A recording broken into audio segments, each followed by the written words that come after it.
సుగుణాత్ముడి నారాయణమూర్తి నమస్కారం చేసి చెప్పగానే ఆ శ్రీనారాయణ శ్రీహరి అడుగుతున్నాడు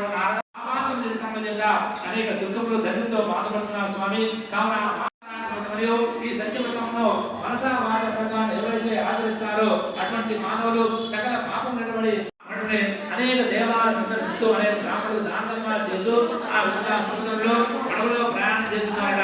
ఈ విధంగా